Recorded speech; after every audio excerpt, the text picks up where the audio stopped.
Bagamat sa Amerika nadiskubre ang cryosurgery, 10 taon pa lang ito, bagong-bago kumpara sa tagal ng chemotherapy. Maging ang American Cancer Society naniniwalang posibleng nasagad na ang lahat pagdating sa chemotherapy. Pero para kay Dr. Alonzo, sa ngayon, chemotherapy pa lang ang tried and tested treatment sa maraming bansa. Baka masyado namang expensive or yung machine na yun hindi available or wala namang marunong gumamit ng machine na yun. If ever. Kasi ang point doon, kung bago ka naman mag-introduce noon, ang unang tatanong kung tanggap ba ng international community. Ang sinasabi ng mga pasyente, ang mahal naman sa FUDA. Okay? Kasi 20,000 US. Nagugulat sila kasi package na, kinando na yung price. Pero dito, kung unti-untihin mo yung mga how many cycles sila magbabayad, tapos yung mga later on, yung mga collateral damage, may infection sila, kailangan meron mga gamot, very expensive na mga antibiotics na bibigay. Okay, later on, tapos especially with the complications that will happen, no? Pag pinagsama-sama mo yan, actually, mas mahal pa. Personal na nagpunta sa Guangzhou si Dr. Pedro Tabernero dahil sa dami ng mga pasyente niyang humihingi ng alternatibo sa chemotherapy. Naniniwala siyang hindi lang popular ang cryosurgery dahil wala pang doktor sa Pilipinas ang nagsasanay rito. The thing is, with cryosurgery, so many surgeons, so many oncologists will be affected, especially the pharmaceutical industry. Okay, especially in America, they've invested so much on these researches that they've been doing on the chemotherapy. Okay, pag ginawa nila yan, magkakaproblema sila in terms of mababaliwala yung mga research nila. Ilang libro na ang naisulat ng mga doktor at propesor ng FUDA Cancer Hospital tungkol sa cryosurgery at immunotherapy. Dito, nakadetalye lahat ng kanilang research, test at findings. Tanggap ng mga mismong doktor ng FUDA na kung may duda man, ito ay dahil sa imahe ng China. I was not eager to even give him this information kasi hindi naman ako naniniwala sa China. I don't believe in FUDA. What made me go is that I felt the pain on chemotherapy. I felt the pain on radiation. If I go through that, I will be in pain for life. Number one. So I said, it's better to try FUDA, where they told me that I will live for life, that I'm not going to have any pain. Naniniwalang cancer-free na ngayon si Nestor Bonifacio na dati may stage 4 prostate cancer. They do, they offer. Saan yung cancer niyo, sir? Isang Filipino-American, sinubukan na niya ang lahat ng modernong gamot sa Estados Unidos. Pero halos mamatay lang daw siya sa hirap at sakit. Kaya't humantong sa gusto na rin daw niya noong magpakamatay. Parang yung mind ko is going out. I'm losing concentration. Ang memory ko nawawala na. Hindi na ako makapag-type. Nanginginig ang kamay ko. Yung mata ko parang hindi na ako nakakita. I give up.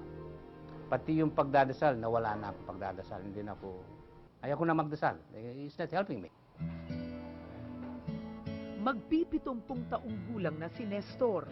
Pero imbis na nakaratay sa kama dahil sa prostate cancer, eto, malakas siya at malusog. I believe FUDA saved my life. I believe FUDA gave me this new feeling, new beginning in my life. Give me new hope.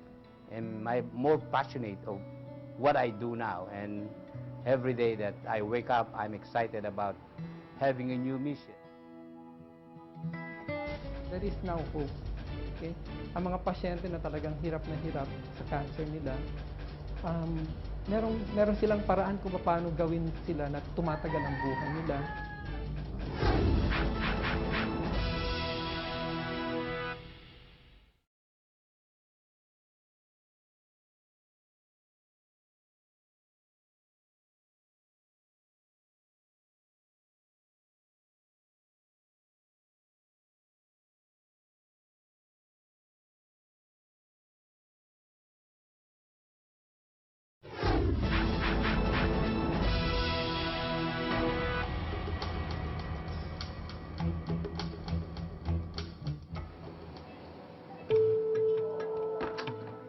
Kontrobersyal para sa ilan ang pag-atake sa cancer ng FUDA.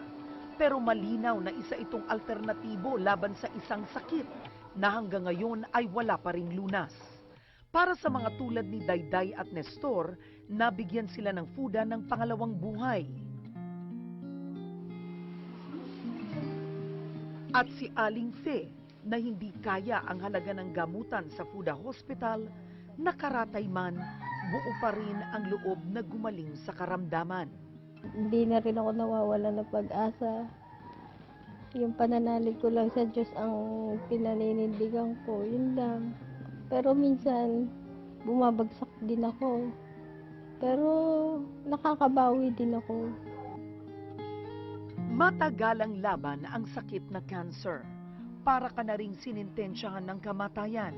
Pero ang dating salot, ngayon, posibleng meron ng sagot. There is now hope. Okay? Ang mga pasyente na talagang hirap na hirap sa cancer nila, meron silang paraan kung paano gawin sila na tumatagal ang buhay nila.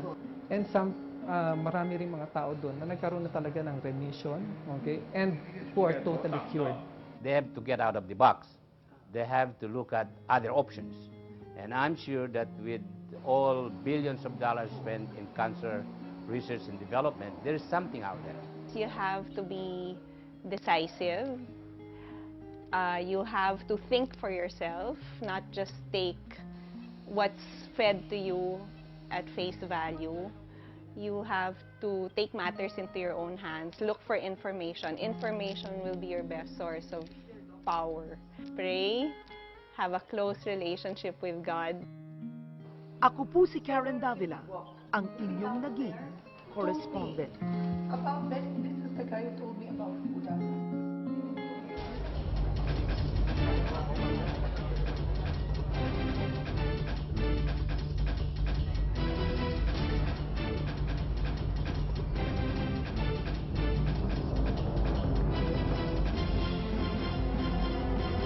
Ito nakikita niyo ngayon, ito ay isang pasyente na sasailalim na siya sa cryosurgery.